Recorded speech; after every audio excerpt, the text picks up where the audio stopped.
Nehemiyas Kabanatang 6. Sa kabanatang ito, mababasa natin ang mga sumusunod. Masamang balak kay Nehemiyas, natapos ang pagtatayo ng pader. Nehemiyas, ika-6 na kabanata. Masamang balak kay Nehemiyas.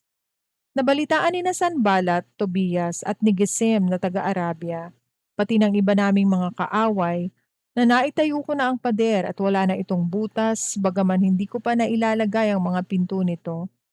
Inanyayahan ako ni na Sanballat at Gesem na makipag-usap sa kanila sa isang nayon sa kapatagan ng Ono. Alam kong may masama silang balak sa akin, kaya't nagpadala ako ng mga sugo para sabihin sa kanila. Mahalaga ang aking ginagawa rito kaya hindi ako makakapunta riyan. Hindi ko maaaring ipatigil ang trabaho rito para makipagkita lamang sa inyo. 4 na beses nila akong inanyayahan at 4 na beses ko rin silang tinanggihan. Sa ika-5 pagkakataon ay inanyayahan akong muli ni Sanballat sa pamamagitan ng isang bukas na liham na ganito ang mensahe. Balitang-balita sa iba't ibang bansa at pinapatunayan ni Gesem na ikaw at ang mga Hudyo ay nagbabalak maghimagsik, kaya itinatayo mong muli ang pader. May balita pang gusto mong maging hari. Sinasabi pang may mga propeta kang inutusan upang ipahayag sa Jerusalem na ikaw na ang hari ng Huda. Tiyak na alam na ito ng hari, kaya pumarito ka agad at pag-usapan natin ang bagay na ito.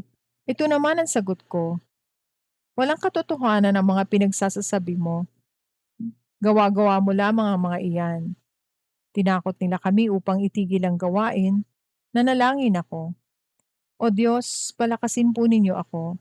Minsan ay dinalaw ko si Semaya na anak ni Delayas at apo ni Mehetabel, sapagkat hindi siya makaalis sa kanyang bahay. Sinabi niya sa akin, halika, pumunta tayo doon sa templo, sa tahanan ng Diyos, at doon ka magtago, sapagkat anumang oras ngayong gabi ay papatayin ka nila. Ngunit sumagot ako, hindi ako ang lalaking tumatakbo o nagtatago. Akala mo ba'y magtatago ako sa templo para iligtas ang aking sarili? Hindi ko gagawin iyon. Napag-isip-isip kong hindi isinugo ng Diyos si Semaya.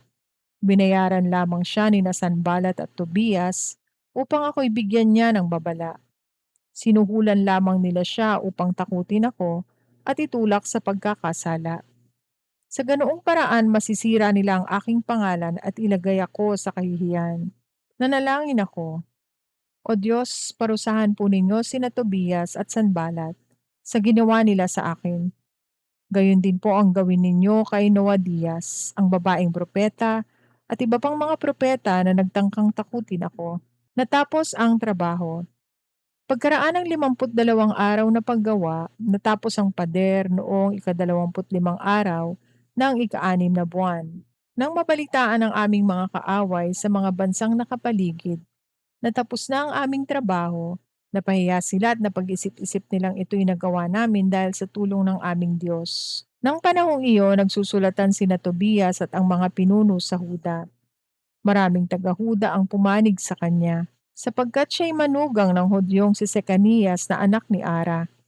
Bukod dito, napangasawa ng anak niyang si Jehohanan, ang anak na dalaga ni Mesulam na anak ni Berekias. Sa harapan ko'y lagi nilang pinupuri ang ginawa ni Tobias at lagi nilang ibinabalita sa kanya ang aking sinasabi. At patuloy siyang nagpapadala ng sulat sa akin upang ako'y takutin.